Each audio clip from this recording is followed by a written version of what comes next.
श्री कृष्ण ने अपने गुरु को गुरु दक्षिणा में क्या दिया? दोस्तों आइए जानते हैं। वसुदेव जी ने जब श्री कृष्ण और बलराम बड़े हो गए और शिक्षा प्राप्त करने योग्य हो गए, तब वसुदेव जी ने ऋषि संदीपनी मुनि के आश्रम उज्जैन में भेज दिया। वहीं पर उनकी मित्रता सुदामा से हुई थी। उन्होंने दोनों ही वेद पुराण की शिक्षा के साथ साथ धनुष विद्या भी प्राप्त कर ली। गुरु दक्षिणा का समय आया तो दोनों ने गुरु से गुरु दक्षिणा मांगने को कहा। तो ऋषि संदीपनी और उनकी पत्नी ने भगवान श्री कृष्ण और बलराम से गुरु दक्षिणा में उनके पुत्र को वापस लाने के लिए कहा, जो कि समुद्र की लहरों में डूब चुका था। अपने गुरु के आज्ञा का पालन करने के लिए भगवान श्री कृष्ण और बलराम प्रभास क्षेत्र में गए और समुद्र से लहरों में डूब चुके उनके पुत्र को वापस करने के लिए कहा।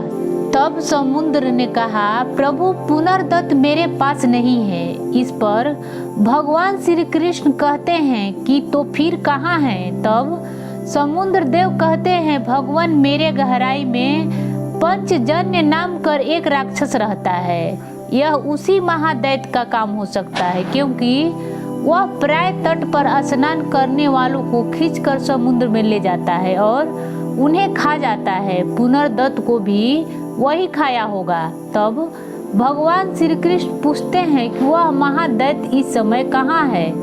इस पर समुद्र देव कहते हैं कि इस समय वह समुद्र के तल पर पड़े हुए छोटे से शंख के अंदर छुपकर विश्राम कर रहा है, क्योंकि वह मायावी राक्षस है। अपने शरीर को छोटा करके उस शंख के अंदर चला जाता है, वही उसका निवास स्थान है। भगवान श्री कृष्ण और बलराम ने उस महादैत्य को मारकर उसके पेट में अपने गुरु के पुत्र को खोजा, लेकिन वहां नहीं मिले। भगवान श्री कृष्ण और बलराम यमलोक पहुँचे।